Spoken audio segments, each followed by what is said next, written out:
All right, we're live. All right, everybody. This is Anchorman actually now hosting the Inner Circle podcast. We're going to start talking about some stuff while we wait for Cal to show up and see what's going on.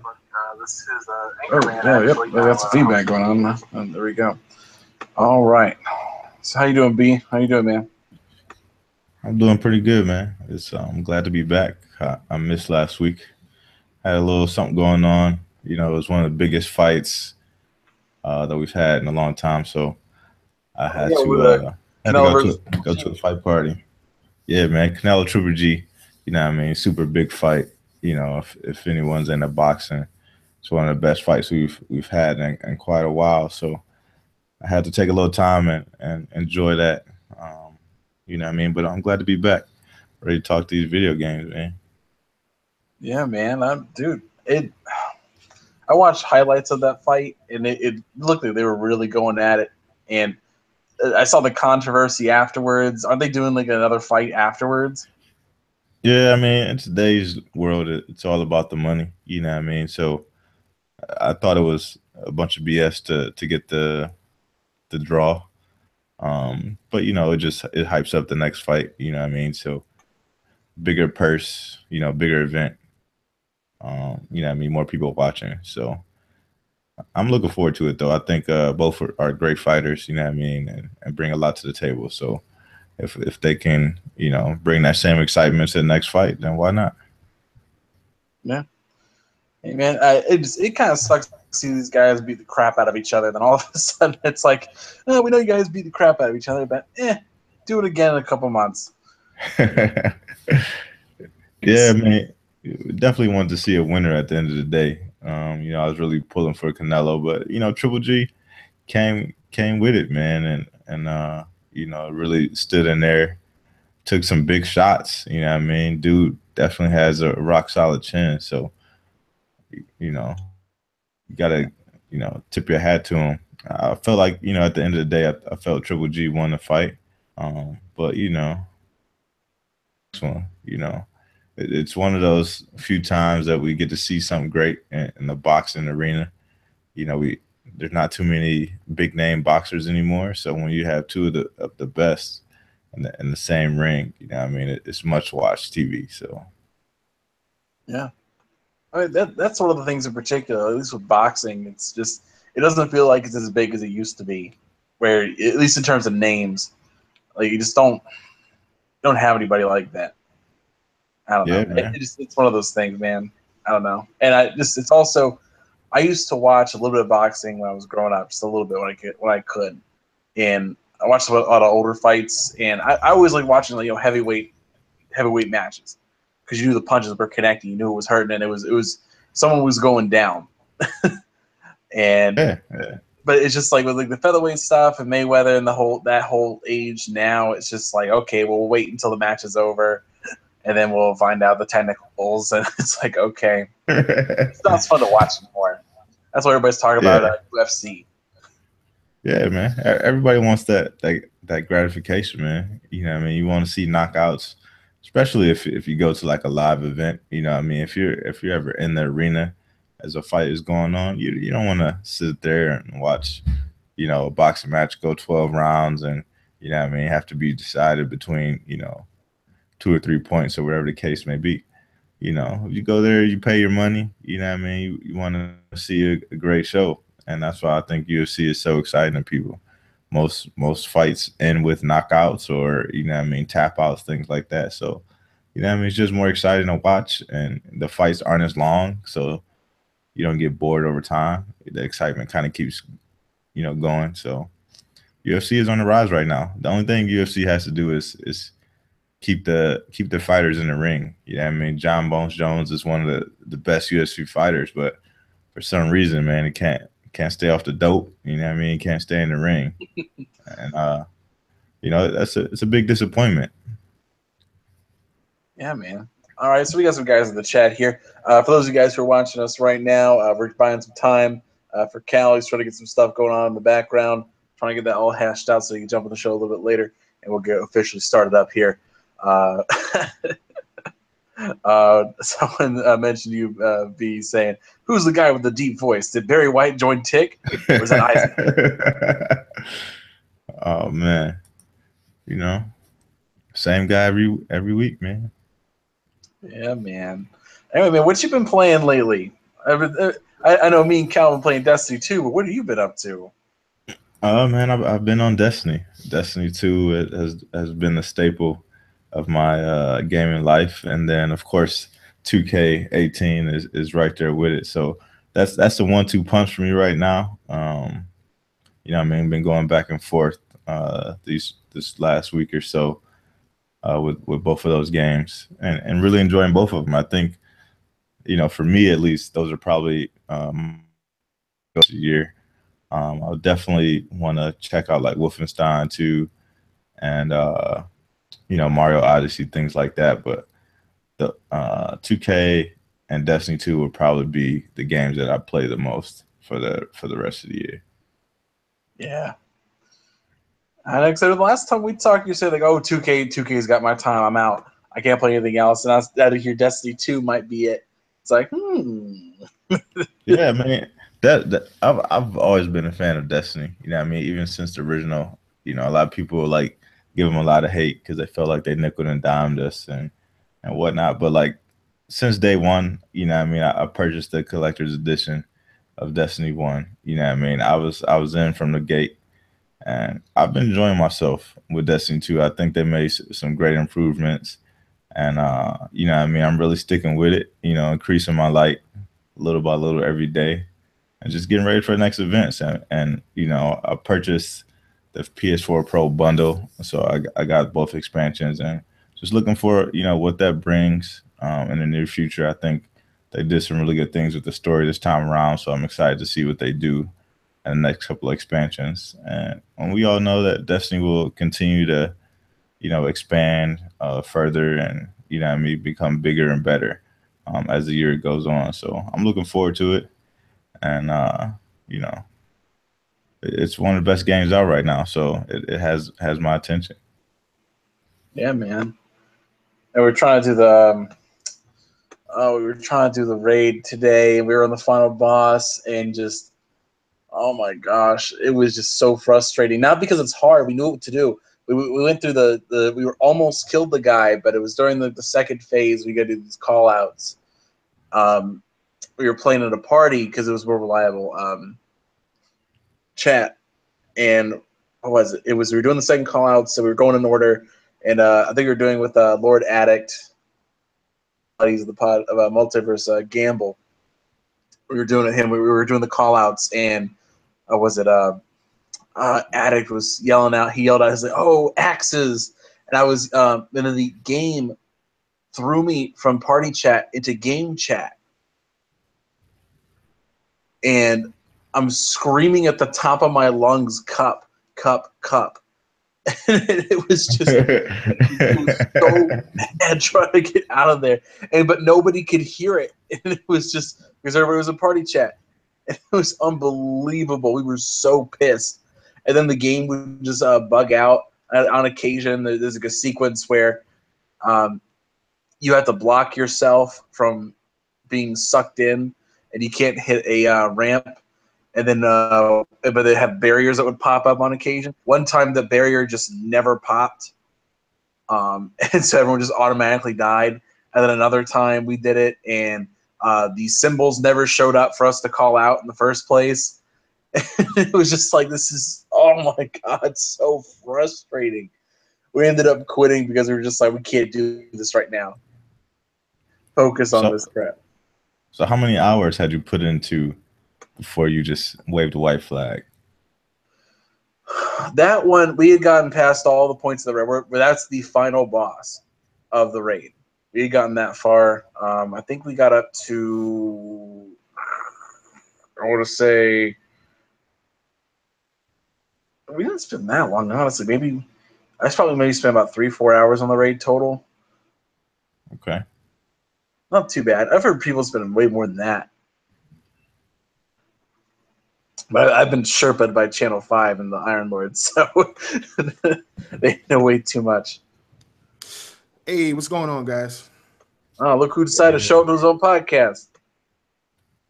Hey man, I apologize. It's been a tough week, man, because it's been a tough week, man, because I've just had issues when it came to like I wouldn't say leadership issues, but if you're a leader or something, or you're ahead of something, and you're trying to work with multiple people with multiple personalities, bro, it is not an easy thing to do.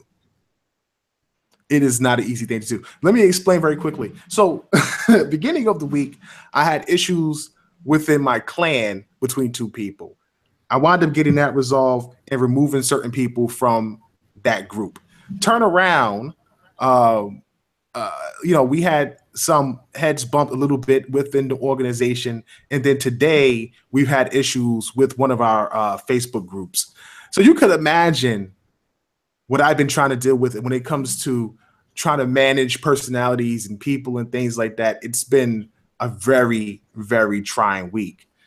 But I'm here today, man, to talk about games. I just want to get that off my mind real quick and get into some of this stuff. So what we are talking about right now?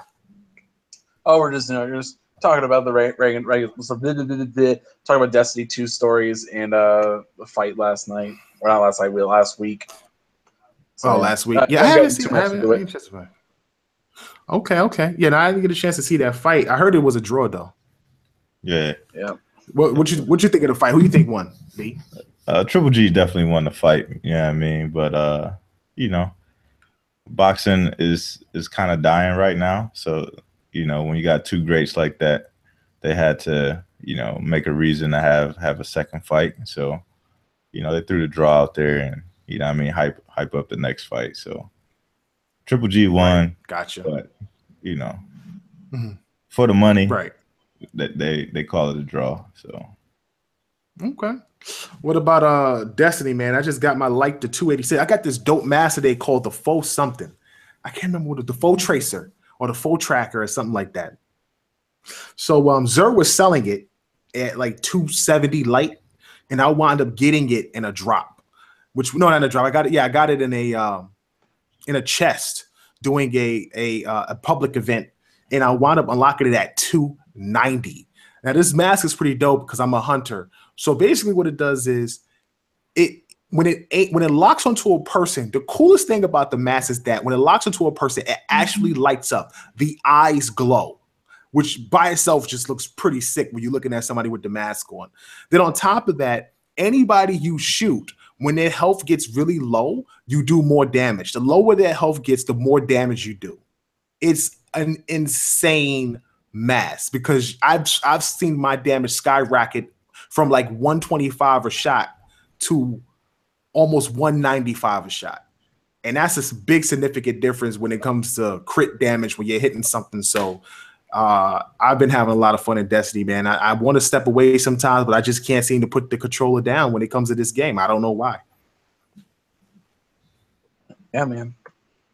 Yeah, we should probably get the show started though. Everybody's in the chat now. Whatever's up going. My bad. Sorry for the lateness. Obviously, had some issues, man. Wife hurt her back. Had to help her out. Bought a new TV. So I finally got these people off of my 4K TV. I don't have to get cursed out by my wife anymore for hogging the TV, which is a good thing. No more conflict there. So that's why we're running behind so late. So let's go ahead. Let's get the show started. A lot to talk about and a lot to discuss. So here we go. Welcome to the Inner Circle Podcast, the premier podcast for Xbox One. I'm your host, KLRXKL, with B Money 101. Hey, what's going on, everybody? And Anchorman V. Hey, everybody. And we are your Inner Circle. So listen, man, Phil Spencer is doing his damn thing.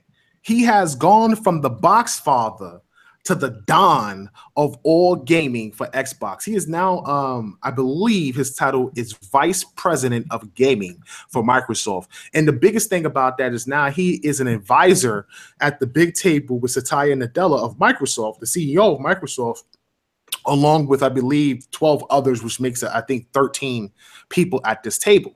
And the great thing about that is these guys are the advisors to Satya Nadella and the direction Microsoft is going. I mean, they've completely changed their whole initial plan of going cloud first, mobile first, to looking at devices. They've moved into devices and Windows, and now gaming is a huge, huge part of Microsoft. And if you're an Xbox fan, you should be really excited about this situation with Phil Spencer. He seems to still be head of Xbox. Don't get that twisted. But now, as a vice president and being at the table, the greatest thing about this is he really has Satya's ear. He can really sit there and pitch the things he needs to pitch for the division of Xbox, for the games, for budgets, for the things that they need in order to improve that part of the company. And, being that close to the big dog and getting approval, obviously talking amongst the other advisors and trying to convince them should be a lot easier now, instead of going, through a middleman first, and then that middleman trying to talk to Satya Nadella, which I think his name was Terry Myerson, I think was the guy that was above Phil Spencer. So with Phil Spencer now in that position, I don't know what happened to Terry. I don't know if he's still with the team, if he got promoted, if he's been removed. But this is big news. This is great news if you're an Xbox fan, and I truly believe that this happened because Xbox is still here. This is exactly why he's been promoted, because this console, for all the Xbox fans out there who truly love the Xbox, this console was really in the dumps. I mean, a lot of people were down on it. A lot of people were killing it early on. A lot of people wasn't giving it enough credit, and the turnaround to keep this thing here is putting out positive revenue. They got the Xbox One X coming out. This thing is selling out. Xbox is on the tip of people's lips again. It's there, and it's all credit to Phil Spencer and that team. Yeah. And it's also one of these things where you got to understand the structuring and the inherent focus of Microsoft has changed. Where back in the Windows 8 kind of era of Microsoft, they were kind of all focused on these accessories and Windows Phone and all this little stuff going on. And they were very much spread out, and it had a bunch of different focuses. And so what they had done in terms of their divisions is they had set up one particular group, and it was called Windows. It was like Windows 8 and accessories as all one division. And it was Xbox, Windows Phone, every physical hardware piece, Surface, tablets, all that kind of stuff was all under one umbrella. And everybody was competing for funds and attention, and they all had to report to Terry Myerson. So this is one of the things with this restructuring, which happened actually back in July. This restructuring in particular is now saying, okay, gaming is now its own core focus of Microsoft. It's on the same pedestal as their kind of mantra this time around is consumer solutions. That's kind of what Nadella's been throwing around lately. So you have Windows 10 is a focus. Gaming is now a core focus of Microsoft, and that's a big deal. It's on the same tier as everything else. Now, I mean, Xbox may not be necessarily at the very top of that, but considering it's, you got you got Phil Spencer, the executive vice president of gaming, and he now has like I said before, like a actual spot at the table now, where he's no longer just sitting in the background having to ask through a third party, like you mentioned before, for funds. And now he proved himself over the last 3 years. He has gone from, all right, we're at a disadvantage, and we have made Xbox profitable now. And you heard that announcement this year. Xbox One is now profitable. They're making money off of all this now. It is no longer in the red. They're in the black now. It's in things we didn't like, but all these new features, which are great, if you think about it, really didn't cost them that much. Backwards compatibility aren't new licenses on games. It's just selling old games to a new market. It's not that difficult. So at least in terms of, in terms of cost. And so this has been, all these little changes have been great because they do a lot for Microsoft, things that don't cost them a lot of money, and they pull in people. They're making more money off these products, and it's great. And now it feels like done his time, did his work. Now he's going to the big boy table. Now he gets a say. And now if he needs anything, he can go just directly to the CEO now. And here we are. Yeah, I mean, in my mind, this is something that I always thought was going to take place. I mean, if you've been watching Microsoft for as long as I have, you know, I mean, through the demise of the Windows Phone and, you know, I mean, Surface RT and Sparking, the whole Surface brand and Surface brand being bigger than would ever be, and then a rededication to Windows PCs and really competing with Apple and products that are even better than Apple products. You know what I mean? And then with the announcement of the Xbox One X, you know what I mean? They've really taken a focus on having premium devices and delivering a premium experience. Take a look at things like that and the focus on gaming and how important that is. And, you know what I mean? Being the second biggest form of entertainment to consumers as of today, it would only make sense, you know what I mean, to bring the head of Xbox to the big boy table to start making some big boy decisions. And then in regards to Phil taking a job, like I didn't look at it directly for, you know what I mean, Xbox. I looked at it for the bigger picture for Microsoft. You know what I mean? They can now put gaming in places where they never would have before, you know what I mean? And like Cal said, Xbox is on the tip of most people's mouths right now. And this is only going to expand that even further, you know what I mean? Because they can put this in different markets where, you know what I mean, Xbox just hasn't been relevant before. So it's a good look for Microsoft. It's a great look for Phil and his team. You know what I mean? They've done great work. So I'm excited for them. I can't stress enough how big this is. I think for not just like B said, for Xbox, just for gaming overall. Listen, for the last couple of years, Microsoft has been pushing this thing about Windows 10 and Xbox, about not where you play your games, but what you play your games on. With Phil in the position that he's in, he now has the ability to really push the Xbox brand of gaming into almost any and everything. And if he is really smart, they need to be able to start working on this first party content, because the thing that hurts the Windows Store, besides what most PC gamers say, is the interface, the UI, and obviously some of the games releasing poorly on PC. It's the simple fact that you have, unlike Steam, unlike COG, you know, those interfaces and those things have built fan bases over a very long time. And because of that, people are familiar with it. People are comfortable with that. People aren't comfortable with Windows 10. People aren't comfortable with that.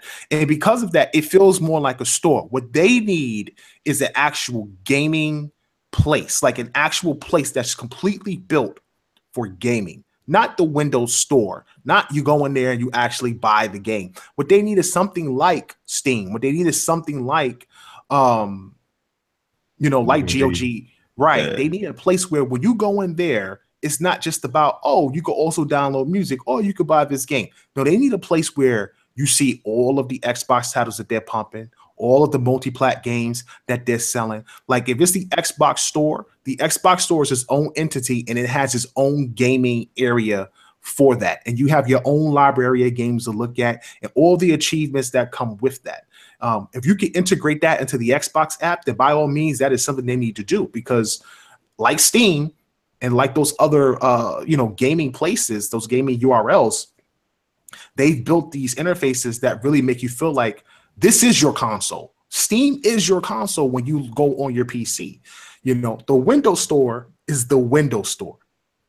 And that's why it's really not comfortable for a lot of fans. Some people feel it's clunky. Some people aren't really into that. And I think if Phil can fix that one issue, then he has a gold mine on his hands, because we all know that the games that Xbox produce sell way more on Xbox.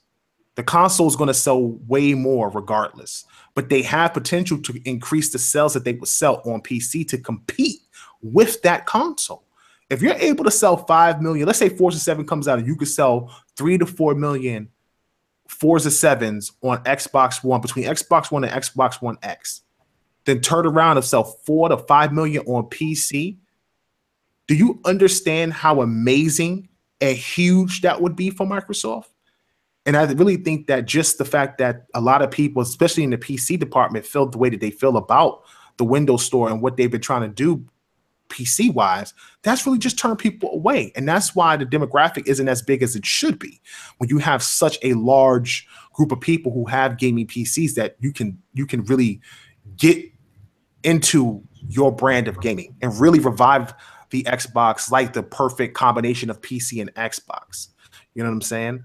When I first got the original Xbox, I always looked at it like this is the console for PC games. That's how I always looked at Xbox from when I first bought it, especially being a guy coming from SNES and the PS1 going into PS2 and Dreamcast. I never looked at it like it was a console. I always looked at it like this is a box where you play some really crazy PC games. It wasn't until I started playing Halo and some other titles that I really started to look at it like a games console. But truly, Microsoft has the potential to really have Xbox look just like that. Exactly what Steam wanted to do with their Steam machines is what Microsoft can do, except instead of trying to push PC games on the Xbox, just continue to do what they're doing. Bring the best titles from PC to Xbox, have top of the line hardware that is on the same level or close to PC, and you really have a winner. You really do have a winner, I believe. Mm-hmm. Yeah.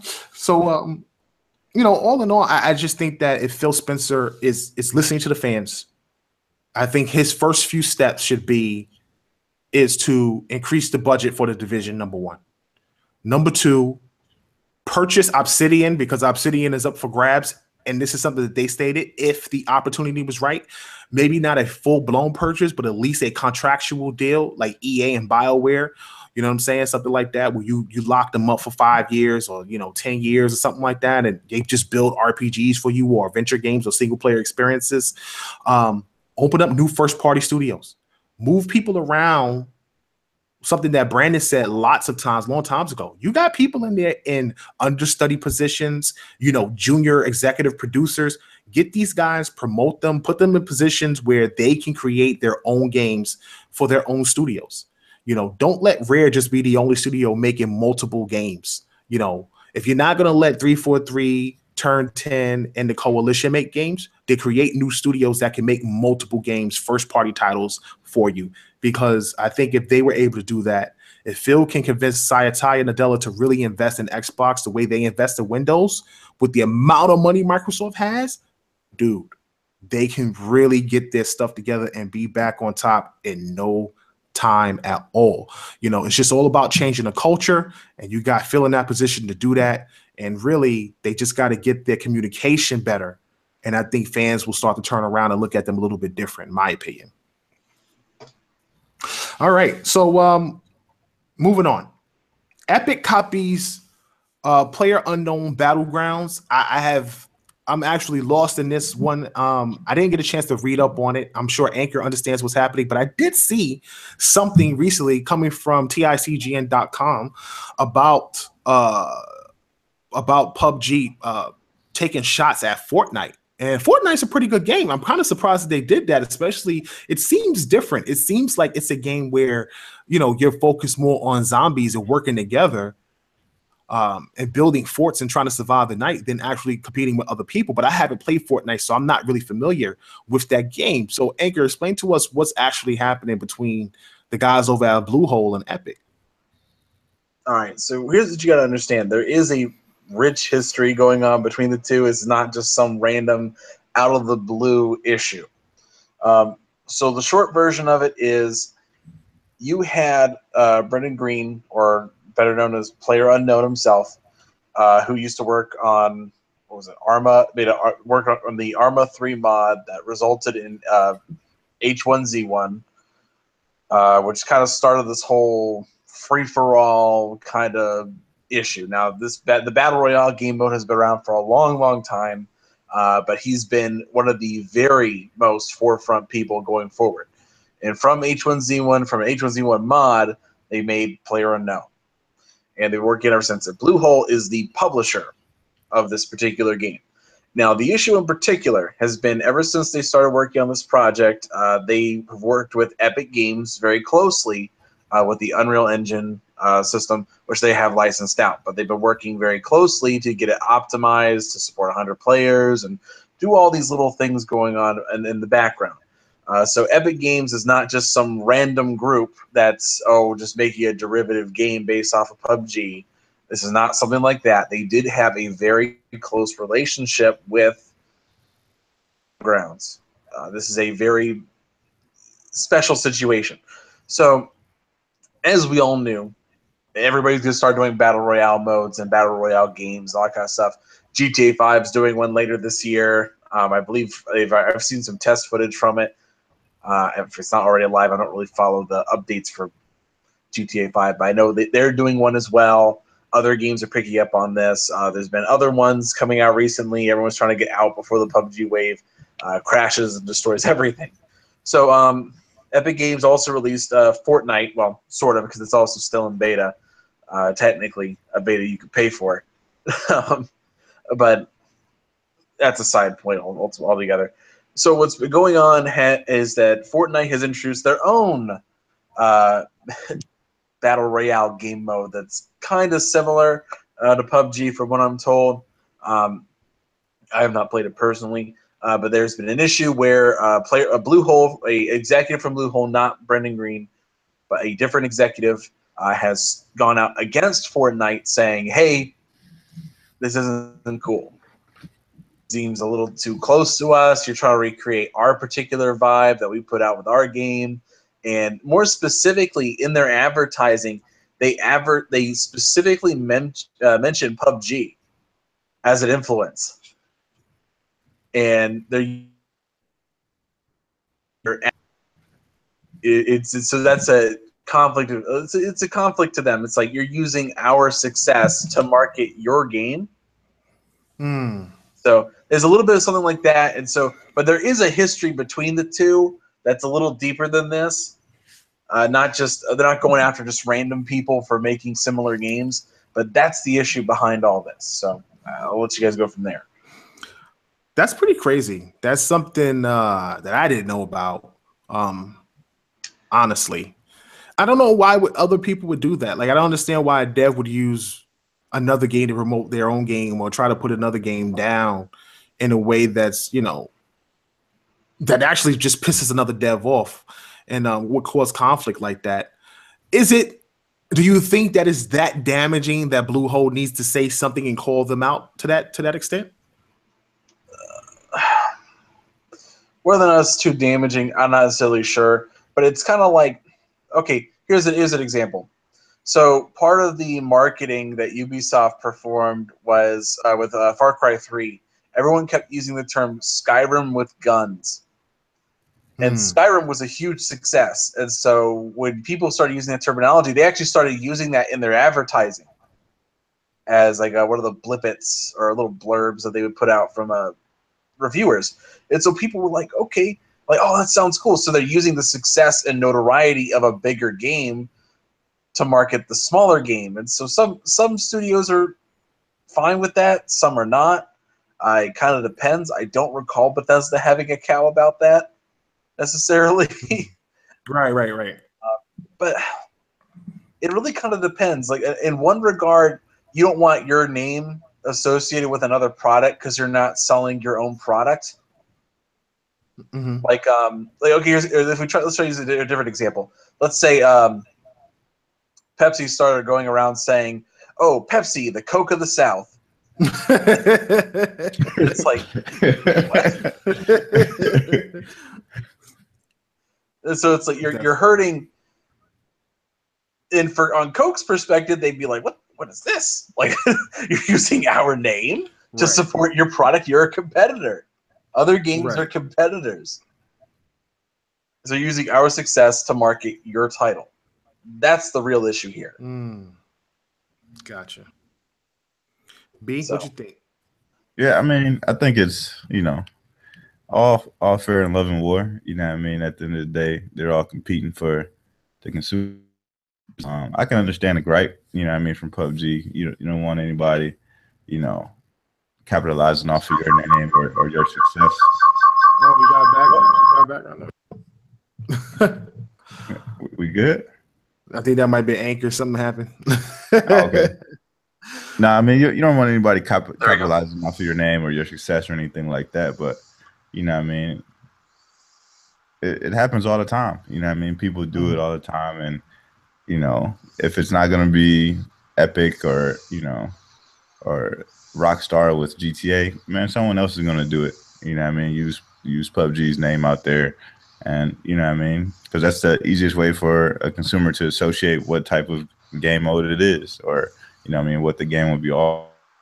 It's like PUBG. You know, what I mean, so it's all fair in love and war, and it'll continue to happen whenever the next wave of, you know, what I mean, whatever great game comes out and people start copying it, it'll happen again. Right. Remember, we were all on that zombie kick. Everybody's making zombie games, and you know, what I mean, there's a zombie game like every other month. And then that kind of died off, and now the battle royale is a big hot new thing right now. Right. You know what I mean? And everybody's gonna follow that trend until it's not popular anymore, and we'll move on to something else.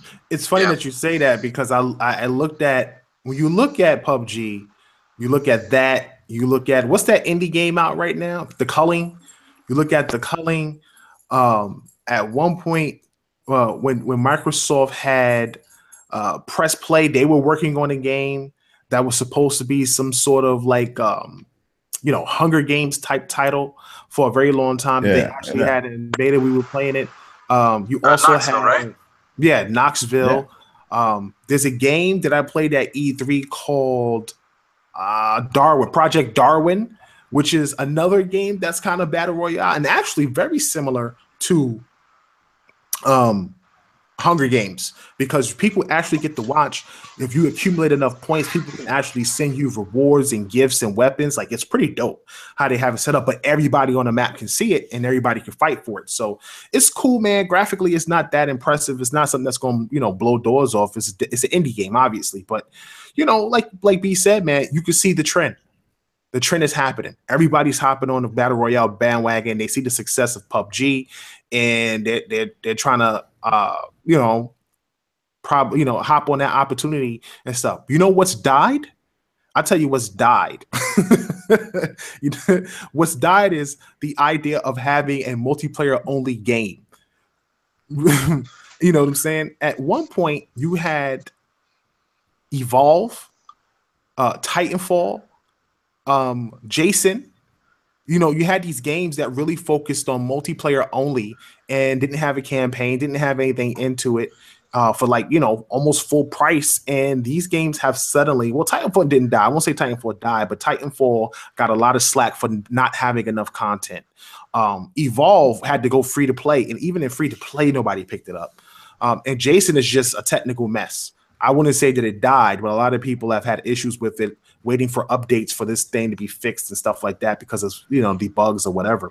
But as a developer on that one, I don't blame that one on the no doubt, like the always online multiplayer. Because I don't think that's a fair thing to say. I think what's failed is the always online multiplayer $60 game. The only excuse I think we can probably give to that is probably Destiny. Because that game's always online. You always have to play with somebody. Destiny is such a sub MMO type title. You know what I'm saying? It's way more engrossing. It's way more, it's than just a standard multiplayer where you have an arena type thing. Because this is what I'm talking about. Like, those games are really arena based. You're boxed into a certain area. You're either killing people or trying to survive, to the end of the match, or it's death match, or capture the flag, or hold a point. One of those type of things. And those games seem to have suddenly either died down or have tacked on single player components. Now, Overwatch. Overwatch is huge. Over 30 million players. But Overwatch is a whole nother animal, and it's not a lot of games. All the games that try to be like Overwatch died. Now, Overwatch, on top of that, has an anime series. The way they introduce characters, there's so much depth. There's so much depth to Overwatch overall that there's more to it. Where's the anime series? They need an anime. No, you said there's an anime series for Overwatch. I'm like, wow. Well, put it like this: when they introduce characters, they put them in these animated sequences, which gets people intrigued to understand what's going on with the characters. You mean the animated shorts that they throw out there? Okay, right. Because was that you we were talking about earlier? We were talking about how they need to make this like a show on Netflix. Right. Make Overwatch a show on Netfllix. Yeah, I was like, wait, did they do that already? In the 24 hours we talked about that? They give you the sense of but my thing is that the great thing about Overwatch is that it gives you a sense of who is good and who is bad. Yeah. You know the bad guys. It gives you just enough story, you know what I mean, with those little shorts, you know what I mean, that you can either love or hate the character, you know what I mean, based on. That's what I'm saying. Like when they first introduced Doomfist, and I watched that trailer for the first time, bro, I was so hyped. I wanted to buy the game because I didn't even want to play Doomfist. I don't want to play with a melee character like that. But the point that he's like punching a wall, that you see him fighting. What's the gorilla's name? Irwin. Oh, Winston. Oh, the gorilla with the glass. Winston. Yeah, he's fighting Winston. Whatever, dude. I don't know none of these characters' names. I don't play Overwatch, so I'm just saying. Then he's fighting the chick that teleports, and he's fighting the ninja, and he's wrecking them. He literally catches the chick that teleports mid-teleport, bro.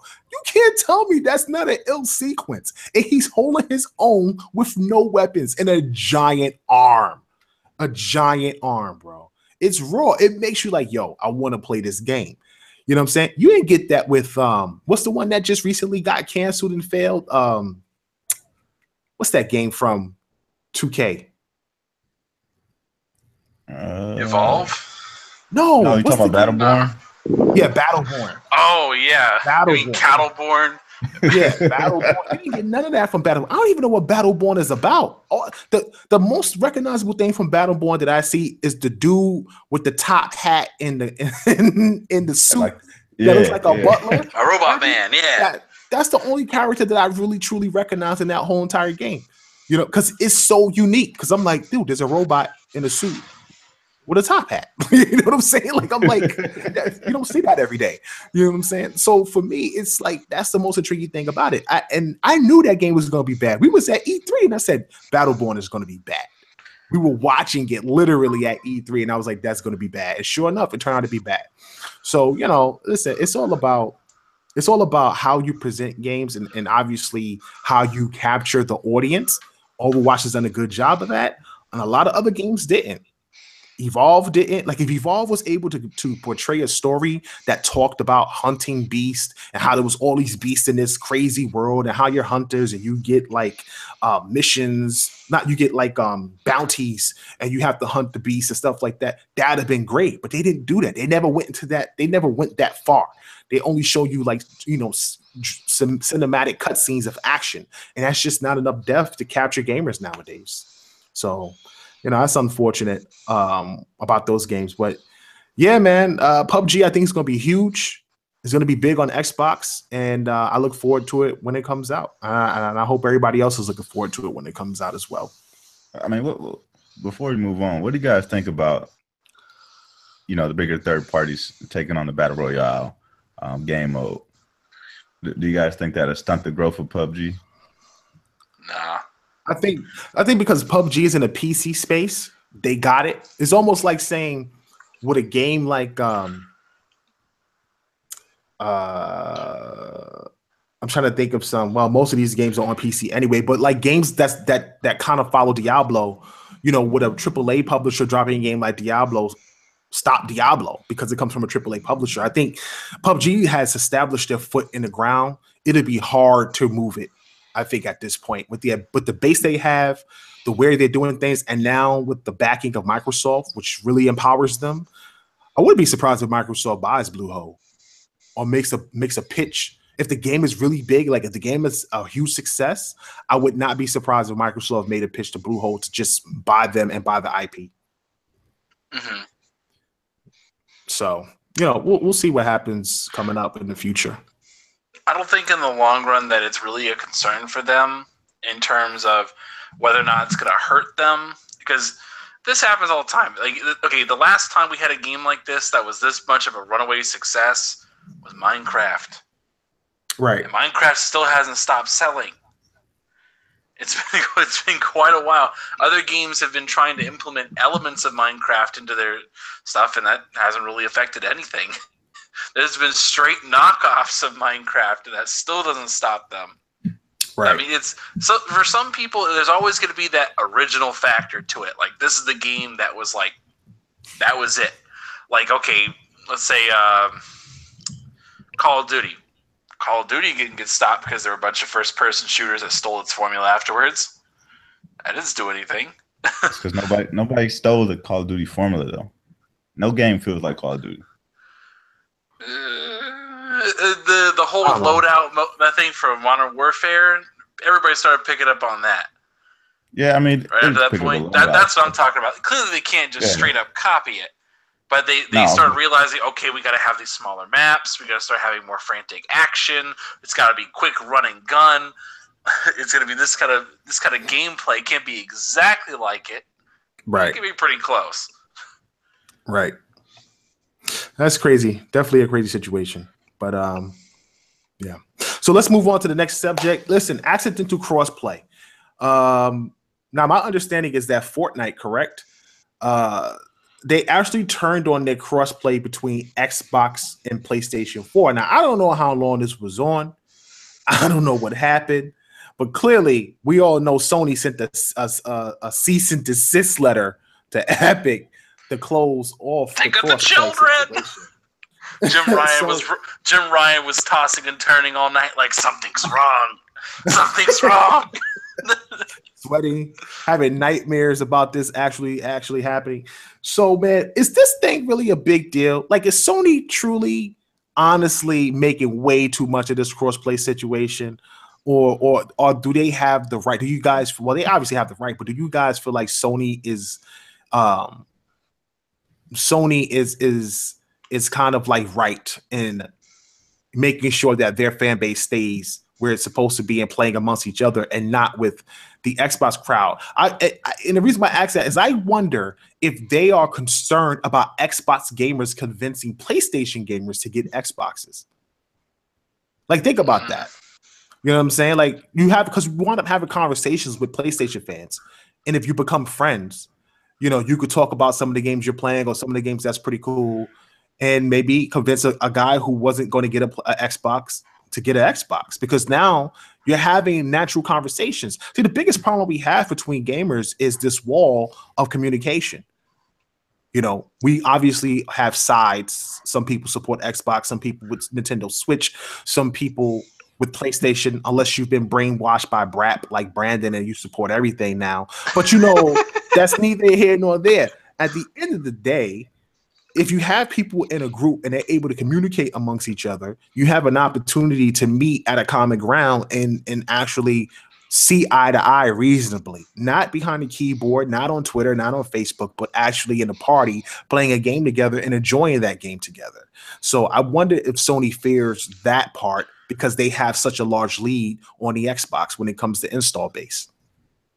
I don't think it has anything to do with that, honestly.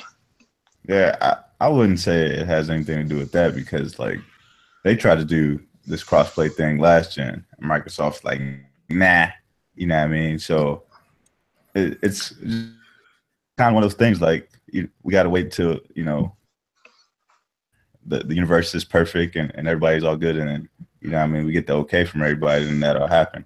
I think it's just, you know, they're just being stubborn. You know what I mean? At this point in time, they're in the league. They don't really have to do much of anything. They, you know, when you're in the lead, you kind of can call the shots a little bit. And until Microsoft starts putting that pressure on them, you know what I mean? Once they start putting that heat in their back, then maybe they'll loosen up a little bit. I think you're right on the right track there because I think it's more of a power play move where, like we mentioned this before, that it was like last generation it was flipped, where Microsoft wasn't going to do it. And Sony was like, "Oh, we should do it because we're in second place. We want to do the same thing, and they want to get that good reputation up." And now Microsoft's flipped it, and Sony even recently has like had this cross-play stint as well, where they continued it because they had to from last generation, because we're the good guy, we're for the players. Remember, we're doing the right thing here, and they continued it until Microsoft kind of called them on the bluff a little bit and said, "Okay, time for crossplay between everybody, right?" And they were like, "No, I'm not doing that." Right. Like, this is an opportunity where it was. Now it's not beneficial for them to do it because it's going to make Microsoft look like the good guy. And they want to do it on their own terms.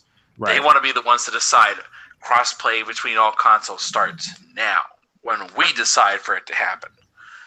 And so it's one of those things where if they're going to do it, they want to be the ones to do it. Mm-hmm. So I think that's the real issue here. Because if you look at some of the positioning from the beginning of this generation, they were still pushing the crossplay on PC, on PlayStation. They were still doing that. Right. Rocket League being the big one. Oh, we got crossplay. Xbox is missing out. And now everyone's got crossplay between that too. It's just a matter of time. And now Sony got called out on it, and they feel bad about it. They sent Jim Ryan out there to make the best excuse he possibly could. Think of the children. So, I mean, hey, I can't think. I don't of know, man. Listen, I've been waiting for Final Fantasy 14 to hit the Xbox forever, and I look at it from the perspective of Microsoft not wanting it on there because of crossplay with Sony. They didn't have a problem with PC, obviously, but now it was Sony, and now that it's no longer about Sony. Why don't we have Final Fantasy 14 on the Xbox? Now, my whole thing is, if they have a subscription, I probably won't play it. I think they do have a sub. Yeah, they still got a sub. They do have a sub. But if it came like on some free-to-play stuff, if they had some sort of free-to-play option like Elder Scrolls, I would play it. But my thing is that I get the reversal part of Sony not wanting to do crossplay with Microsoft because of, whatever they're trying to do. And a lot of people feel like it's because Sony has the install base when it comes to multiplayer. But it's weird because I'm like, doesn't Xbox Live have way more subscribers? Not saying they have a massive amount of subscribers, but a lot of people buy PlayStation for those single player experiences. I don't know how many people that I've talked to who have PS4 say they don't even play multiplayer or they don't even pay for PS now because they just want to play RPGs or multiplayer isn't their thing. Meanwhile, on Xbox, multiplayer is Xbox's thing. It's what they do best. Co-op, shooters, online. You look at Halo, you look at Gears, you look at Forza. A lot of these games deal with online. So when it comes to online gaming, I never have anything to worry about. When I look at Destiny, there's tons of people on Destiny on Xbox.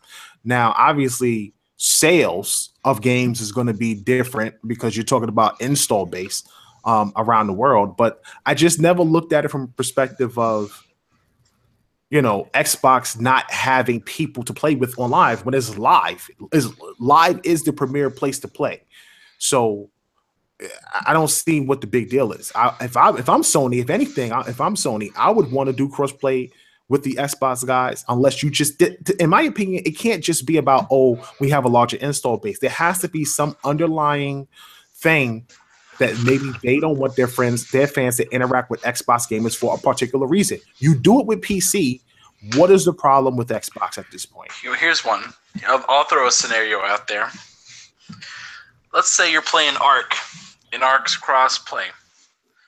Then all of a sudden, there's a schedule of maintenance for 4 hours on Ark, and on PlayStation, you can't play it. And the other people on your server who are playing on Xbox and PC are like, that would be a good time to raid them. Because they can't do anything about it. I don't know, man. I just think that I feel like if that was to happen, I don't know if it would be that a scheduled maintenance too. Yeah, but I they don't let know you know a week in advance. I would exploit that. I would be horrible. I'd be like, okay, we're raiding this group around. here. They're mostly PlayStation guys. They're sitting right there. Like, it's gonna be offline for 4 hours. They can't do anything about it. Let's go. This is why you don't do things that anchor. You see how he plots. You see how he's making plans a week out in advance, ready to betray people. You mean like Haywood? Haywood. We not bring that name up in this podcast. Anyway, so my thing though is that like you said, I look at it from that perspective, but I don't. When you say the maintenance part, when you said that, I didn't think about anything about as far as raids. I think about holy smacks, we got a 4-hour maintenance, and the Xbox guys are still playing Arc. They don't have a 4-hour maintenance. They don't have a 1-hour maintenance. They don't have this issue. I'm thinking about getting an Xbox because I want to play Arc. And I think here's the thing I've noticed, that is a scary situation. Here's the thing I noticed. And everybody I've talked to who has both consoles is, and I realized this too when I got a PlayStation. Thanks to the Multiverse guys as well for that as well. Where I didn't realize the things I was getting shafted on by staying on Xbox only until I got a PlayStation. But then you also realize things that PlayStation guys have been dealing with for quite a while that are really kind of ridiculous when you compare it to Xbox stuff. And it's just, you start realizing certain things. If you limit yourself to one platform, you don't think about your other options. Like I got used to this too, and I think everybody who listens to the show knows exactly what I'm about to say.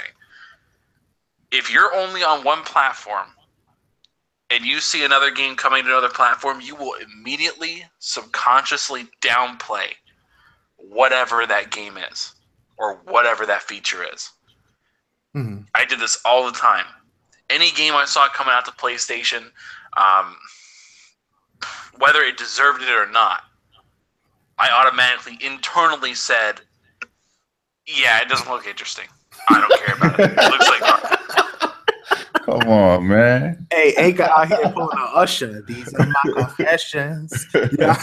You pulling the Usher on us, Anchor? Now, you confessing? now there are a couple of games I thought were kind of cool. But I internally also said, okay, maybe not as cool as I want them to be. But you know, whenever games come to your platform and it's the only place you can play, you're like, oh yeah, it's good, it's great. Like people hyping up Rise beyond what it needs to be. Like Rise is just a good game. That's it. It's not this excellent, extra, awesome game that cannot be replicated like some people throw out there.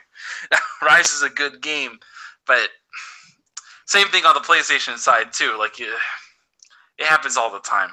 It's one of those things where once you start having the option to see directly the benefits of another platform, then you start questioning the position you're in. You're like, wait a minute, why am I dealing with this? Like I had a buddy of mine who came over to Xbox from PlayStation and just picked up a Xbox recently and got EA Access for a month free. And he thought for a while, like, man, I thought EA Access was this big scam. Like, oh, you can only play like a trial of a game, and it's just like you paid $5 a month just to do trials and stuff. I was like, no, man, you're getting full games. You're getting early access to other games too, and you get discounts on all EA games. And he was just like, wow, why? How did Sony say this was a bad deal? It wasn't a good value. So he was blown away by it. But it's one of those things where you constantly see, if you limit what people can actually see and experience, they can't complain because that's all they know.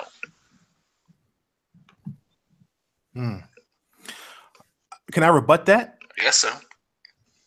I have a PS4 Pro and I don't play it. I was literally contemplating trading it in for a Nintendo Switch. Now, here's the thing. I love when I first got the PS4 Pro and I was playing it. Shout out to J-Dub for the gift once again. Anytime I talk about the Pro, I got to shout out J-Dub who got the PS4 Pro for me. And I was checking it out and I was playing it. And the more I played, I got adjustment. I got games. I got Horizon Zero Dawn. I got Nier. I got What's that game with the sword? The sword dude? I forget it. The game with the sword dude. You know the the game with the samurai dude that's fighting. Oh, Neo. Yeah. It's like, yeah, okay. Narrow it down a little bit. I got Uncharted. I got Last of Us. I got the Marvel vs. Capcom. So I got games. I got some of the free stuff too. You know, the free games that they give away and some of the free to play stuff. So I got games, right? And I sit there and I play Horizon Zero Dawn, and I was into it. I even streamed it once. And I thought graphically it was a beautiful game. I thought that the story was great. But the more I played it, the more I felt pressured to play it. Like I felt pressured to play these games to see how good they were. And once I played them, they didn't keep my attention. It didn't keep my attention. I don't know why it didn't keep my attention, but it just didn't keep my attention. And to this day, I haven't picked up. The last place that I am on Horizon Zero Dawn is right when they let you go. They're like, okay, you can go explore now, right? Graduate. Yeah. No. Like when you graduate or whatever, like you become like the coming of age part. Yeah. And they let you go. Like, okay, go explore and go find out what the deal is now. Right. That's where I stopped. And I haven't picked it up since. And I want to play Uncharted 4, but I can't get off my Xbox. I don't know what it is. Now, there's certain things about PS4 that I truly love. Like, I love the store. I love the flash sales. There's certain aspects to it. I like some of the apps that they have. But overall, I just can't step away from the Xbox. I don't know what that is. Maybe I'm broken. But for some weird reason, I keep gravitating towards the Xbox. Maybe I need more friends on PlayStation. Maybe I need to be in parties in order to get the feeling that I get when I play my Xbox. I just don't get that same feeling, and I just look at PlayStation different. And when I get on it, I play it differently compared to when I'm on my Xbox, because I guess I've been on there for such a long time. So even then, when I do play some of these other games, it's not that I'm hating on the PlayStation games or anything like that. I'm not trying to downplay them. I think that they're good. I think that they're great. I just think because they're exclusives on the PlayStation and PlayStation fans play them, they're superly blown out of proportion and sometimes overrated. And it's vice versa with some Xbox games. Some guys play Xbox games and they really blow it way up more than it should be. Like I'm just not a fan of some, like Quantum Break. Quantum Break, definitely. I think Quantum Break's a good game. I wouldn't say that it's bad, but I wouldn't say it's a 10 out of 10. Anything like every that. launch title ever. Yeah, that goes for every platform on this too. Every launch title gets blown out of proportion because they want it to be good to justify their immediate purchase. I'm just not a fan of Sunset Overdrive. It's not that it's a bad game. That wasn't a launch title though. That was a year after. Again, it's not a bad game at all. I think it's a really good game. I think it's the best exclusive on Xbox.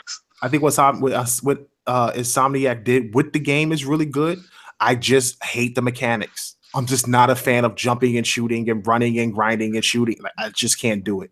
It's just way too much. Let's narrow this down right here. I think we're realizing something here. I think this is a confession podcast. You're confessing to us you're too old to adapt. See, to modern gameplay. That's what I'm talking about, you can't play on PlayStation. You can't adapt to it. I just play differently on PlayStation. I can't do this running, grinding, and shooting thing. It's too complicated for me. Whoa! I never said complicated. Okay, I never said that. Don't put words in my mouth now. I never said complicated. I just said that it's a lot. It's too much, in my opinion, because it's a lot happening. It's too much for you to handle. Is that what it is? I get nauseous. I don't know what it is. I just rather be on the floor shooting, cover shooting. You know what I'm saying? Going left to right, man. I can't play Sunset Overdrive, bro. I tried. It's too much. Like Uncharted, I can play Uncharted all day. Horizon Zero Dawn, I can play all day. Maybe it's just not my genre of game. Like I love stealth games. I love stealth shooters and games with bow and arrows and swords. I'm an RPG guy at heart, so that's what I kind of follow. That's why I like Destiny, because I love the loot and the RPG aspect of it, and the abilities and the shooting. Mentioning PlayStation, while I'm thinking about it, you played the Order 1886? Yeah. I wanted to buy it, but I didn't. No, I didn't play it. Go play that instead. It will change your entire impression on PlayStation. Why? The walking simulator? Not even kidding. I'll check it out. I gave that game so much crap. A lot of people do. I gave that game so much hate, and it's actually my favorite exclusive on PlayStation. Well, we'll see. I'll check it out. The next time it drops in a flash sale for $4.99, I'll pick it up. I won't buy it. It'll be cheap again. Yeah, no, like, I won't. If you paid $60 for that game, that's your fault. You were a moron for that. That's your fault on that. I have no sympathy for you. But right, but we'll see what happens. But yeah, no. But all right, man. So listen, I'm gonna tell you guys the reason why I've been on PlayStation a lot more than I've been on Xbox, and Wood mentioned it a little bit when he talked about the flash sales and things like that. Like the flash sales definitely keep me on PlayStation. It at least makes me check. I check their sales every single week just to see what's on there. Because to me, I think they have the best deals on the console. Every Tuesday, they usually have something pretty good that's on sale. You know what I mean? So I always check there first. When I compare the two stores, I feel like PlayStation usually offers more of what type of games that I would purchase on sale each week. The dedicated share button is like a big thing for me, just because there's always something crazy going on. You know what I mean? You want to capture that moment, and that dedicated share button is like super huge for me. I think the one thing that annoys me so much about Microsoft and the Xbox is that there's like too many button presses to like make something happen. I think the Xbox has a superior party system, although they've had issues in the past where like constantly getting dropped out of the party, or like you go in there and things like that. I think the Xbox has a way better controller than a PlayStation. But I think this year, as far as games are concerned, PlayStation really brought the games that I was interested in. You know what I mean? A lot of JRPGs were there, and a lot of really, really solid, you know what I mean, RPG type games. And, you know, like Will mentioned, I'm an RPG guy too. So as long as that was there, they had my attention. And with Microsoft kind of having a slow release a year, there just wasn't much for me to, you know what I mean, stay over there. So I've been on PlayStation pretty much the entire year, except for a couple of games that I've been playing on Xbox. So I give PlayStation props for flash sales. I really do. I mean, I would love for Microsoft to get games that normally would be probably on their store for $10 or $9.99 to $5. You know, $4.99, $3.99, $3.29. Dude, it's nuts sometimes.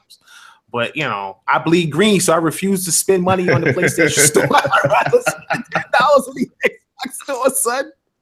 An extra $4 in the Xbox store because I like achievements.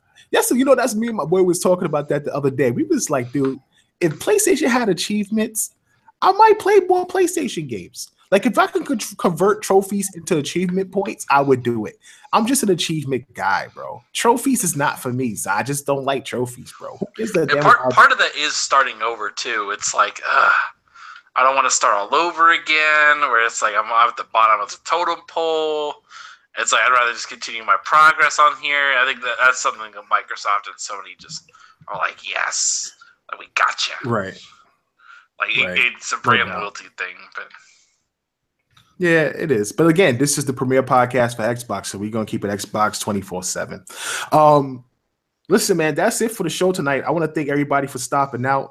I do apologize again for the lateness. I had some issues. Make sure you guys go to ticgn.com to get the latest news and content from the Tick Podcast family for PlayStation, Xbox, Nintendo Switch, PC, and of course, handhelds. Also, make sure you check out our gaming group. We have a new group called RSK, the Royal Street Kings. If you are a Forza fan, you need to join this group. Head over to the Facebook, look up Royal Street Kings, and go ahead and apply to be a part of that group, man. It's really awesome. We're going to be doing all types of events in there for Forza 7, the next Forza Horizon. We're going to be doing giveaways. We're going to be doing all types of tournaments and races and leagues. So if you're a Forza fan, make sure you join that. And again, with another episode of Tick Podcast, premier podcast for Xbox. I'll be back Friday with another Super Pod Shots. And tomorrow, tune into the Iron Lord podcast at 11 a.m. before your afternoon football. I want to thank everybody for stopping out once again. I know it's late, man. Do we have time for a Q&A, or is it too late, guys? I got time. No, man, let's do it. I ain't got nothing else going on.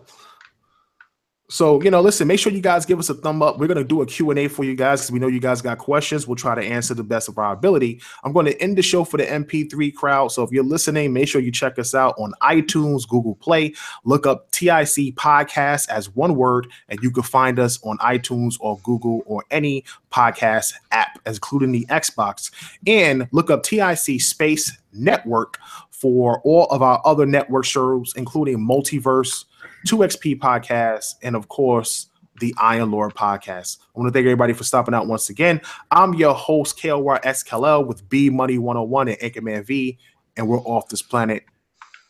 All right, peace.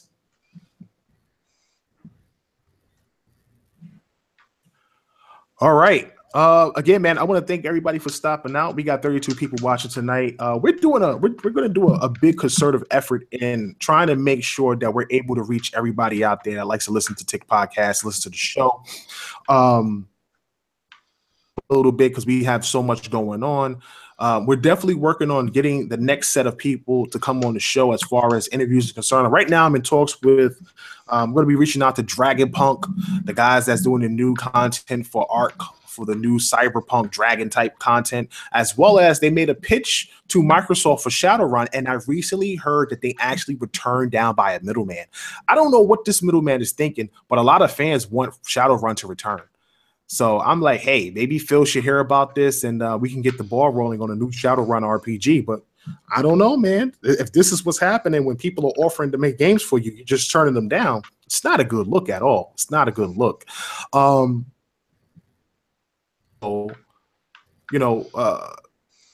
We have so much happening. We want to thank everybody who right now has participated in the Tick Network Patreon. If you go to Patreon and look up Tick Network, you can go ahead and subscribe right now. We're going to be making some changes in the next month, but we have content about to drop within the next week for all the people that have subscribed. We got some raffles about to pop off. And hopefully, if you guys are tuning in to support, make sure you do. We've had issues with the PlayStation. Look, I'm already hating on PlayStation already. I ain't even talking about PlayStation. We've had issues with YouTube lately, unfortunately, because of the PewDiePie situation. And all of our content is being flagged for ad reasons. And it's really bad, and we've been contemplating how to reapproach this. So make sure you give us some support, man, on the Patreon if you truly want to keep Tick Podcast around. We are definitely doing this for the fans. We know you guys love to hear us give our opinions about Xbox and tune in for questions. So any support for the Patreon would be greatly appreciated, and we will do our best to give you exclusive content on that Patreon. So go ahead, put your questions out, and we will definitely go ahead and answer them to the best of our ability. I want to thank everybody for stopping in once again. So first of all, shout out to Undead, man. Thanks for stopping in. Of course, Irrelevant Native, Eric J. Shout out to Eric. And of course, my main man, Zach Karim. Big fan of Tick. Been with us for a very long time. He asked, do you guys think Sony should license out the PS5 to different manufacturers like 3DO did with his hardware? Why would they? No, why would they do that? That's what I'm trying to figure out. Why? No, that's not a good one. I don't know about that.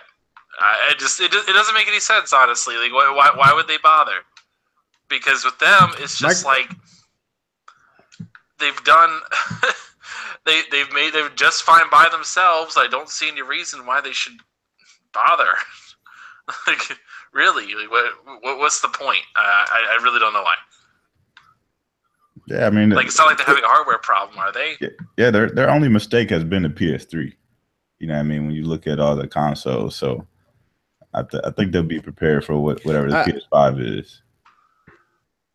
Sony is definitely good at hardware, without question. I can't knock them. I will never knock Sony for hardware. Whatever they coming out with, Microsoft is going to have a difficult time trying to counter. Now, I don't think Microsoft will ever let Sony have the power advantage going forward. that is one thing I think with Phil, as long as Phil is in charge, I don't see them ever letting that go. This is why I think they put out the Xbox One X a year ahead of Sony. So that way, if they need to make adjustments when the PS5 come out, they can. I honestly think that. And I just don't see them being a step behind. I think they're going to go for maximum power at 500. And I think 500 from now on will be the price of every Xbox going forward. I don't ever see them dropping below 500 because of what is happening with the Xbox One X and how many people are pre-ordering this thing and it's selling out the wazoo right now. So, because that is, as long as Phil's in charge, I don't see that happen. But Sony has no issues when it comes to hardware, and I don't think them putting out to other people manufacturers is a very good idea. At least on Sony's part, they shouldn't do that. Maybe Microsoft, but I don't think they need to right now. Like if the Scorpio comes out and it bursts into flames, maybe. But I mean, other than that, no, there's really no need for them to do that. If my console bursts into flames, I'm suing. I'm trying to get paid ASAP. Like Should what? $400. I'll put my arm in that fire, bro. Like I got 2nd-degree burns trying to put a disc in there. All your games are digital, sir. I try to figure it out, bro. I don't know. I was trying to watch a 4K movie, man. You watch a movie, man. All of a sudden, the Xbox just exploded on me. Like, I wanted $5 million for this. The HDR was too strong. The HDR was too strong. Word. That Scorpion GPU exploded, bro. Too much power. Zachary Morgan asked, when is Cal going to play Alien Isolation? Oh, never, yes. because I won the bet. Isolation. But I know unless somebody donated $50 to the Patreon for a one-time gift, that would solve the problem. If you listen, I'm telling you right now, don't listen to Anchorman. Okay, he's on drugs right now, and we're definitely gonna be doing drug tests, and he's probably gonna get suspended. Do not donate $50 to the Patreon for me to play Alien Isolation, because it's forcing me to do something I don't want to do. And if we haven't learned anything how people do things, it's not nice to do those things. So be nice to Kal-El, man. I'm nice to you guys. Don't force me to play Alien Isolation. I think Anker's just upset he hasn't been able to get his Fallout fixed, and I don't know when Wolfenstein. I don't know what game is coming out. What's coming out first again? Wolfenstein? Evil Within 2. Evil Within 2. Which I had no interest in the first place. I lucked out. My man Bethesda. I am praying to the gaming gods that game gets delayed a week or something. Like I just pray that Wolfenstein falls ahead of it somehow, some way. This is such a bogus win for me, but whatever. It is what it is. Here's my question for you though: is technically Uncharted: The Lost Legacy a new game, or is that a DLC technically? I would say it's a DLC. They didn't pitch it as a new game, but I heard that it has new game potential.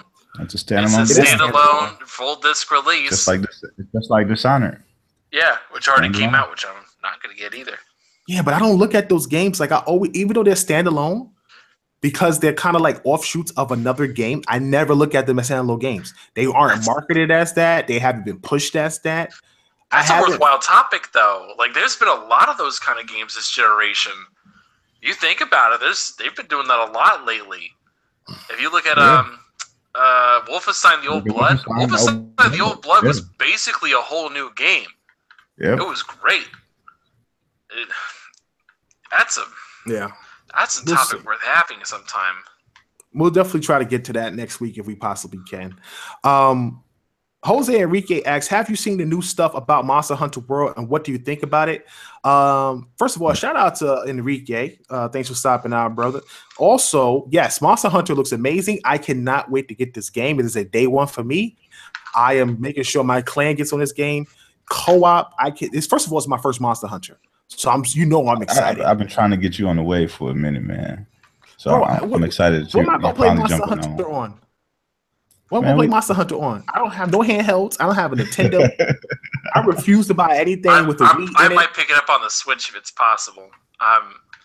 No doubt. I kind of want to pick it up on the Switch. If there was a way to teleport my hand through the mic to slap you, I would do it. Hey, this is your first game. I've at least played a Monster Hunter before. Why would you play it on the Switch when it's coming out for the X? It's a Japanese game for a Japanese console.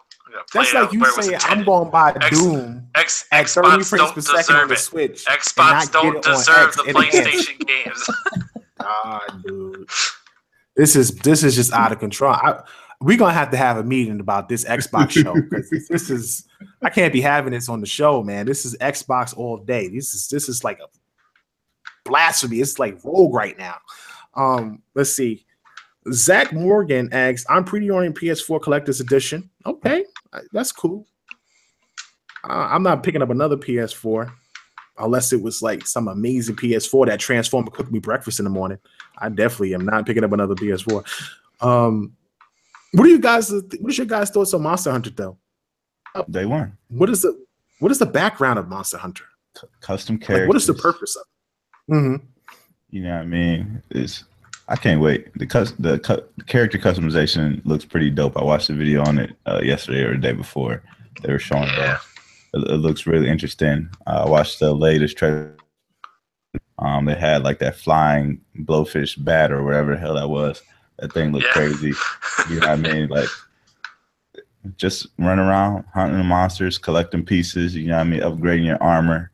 You know, it's gonna be a good time. I can't wait. I don't know much about the game, but the only weapon I've seen was that giant bastard sword, like that giant broadsword he was. Is there other weapons in the game besides just that weapon? Yeah. There's all types of weapons. Yeah, you can go to shop and get different types of swords and shields and things like that. There's a bunch of stuff on there. You know, do they have bows and stuff like ranged weapons? Yeah, they have ranged weapons on there too. And as you kill your enemies, you can actually use them for armor pieces or upgrading your weapons or whatever. Nice. All right, cool. That sounds fun. I'm definitely gonna be playing that. I can't wait. Definitely got to get the crew on that. Now the question is, what do I get it for? The X or the Pro? What are you getting it for, B? I'm probably getting it on both, man. I got people who play it on both. So I'm probably playing that on both systems, man. Because some games you just gotta have it on both systems. You know what I mean, I got so many friends that have been playing Monster Hunter for years, and I got to be able to jump in wherever somebody's playing. What has Brap done to Brand? I can't take this. This neutral ass answer. Did it on both? What? Yeah, man. I gotta get on both. I'm gonna have a talk with Mike and that team over there, man. I'm gonna have a talk with Enrique and them. This is out of control, man. I don't know what's happening right now. Okay, so we're gonna move forward. Next question. Let's see here. Irrelevant Native asks, are you holding out for a Surface phone with the Microsoft ecosystem, or would you jump on an Xbox portable system handheld? Well, I had a Windows phone, and I am never getting another one. That was a disaster. I will refuse to buy another Windows phone again. I'm not doing it. I'm not sending you at the phone store again. I'm not doing that. It's not worth it. I had a Windows phone at E3. I lost it. I had to get another phone. I got the 950 XL, like the top of the line phone. That phone was junk. I don't care what they said or how powerful that phone was. That phone was junk. I immediately returned it when I got back home from E3 and switched to a Samsung Galaxy S7. Yeah. And it's been amazing, and I will never look back. Samsung, baby. No, nothing against Windows or Microsoft, but when it comes to phones, they do not have it. The Windows Store was not where it was at, bro. You know how I know the Windows Store was bad?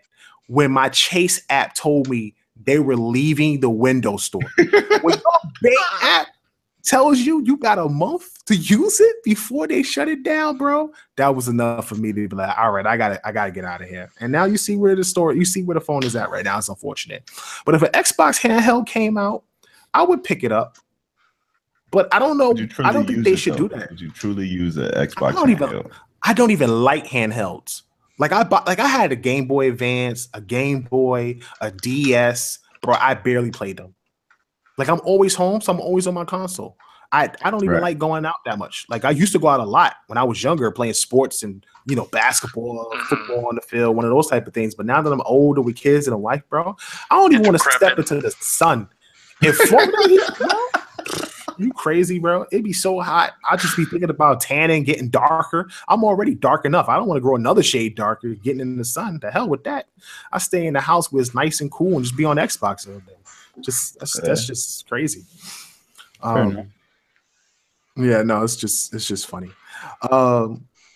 Let's see here. Shout out to Zachary Morgan, man. Thank you for stopping in the chat. Shout out to Edge XL. Hey, make sure you guys, once again, support TICGN.com. I can't stress this enough. I want to thank you guys for those of you who do support the website, man. Just keep it. If you got Google Chrome, just keep that page in your liked places to go, man. Edge XL, Edge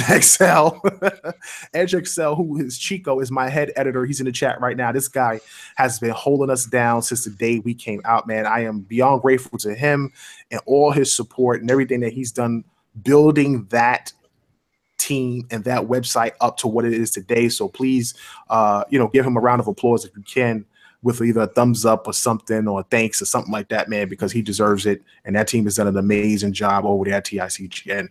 Also, before I forget, everybody go check out Undead 3XVI.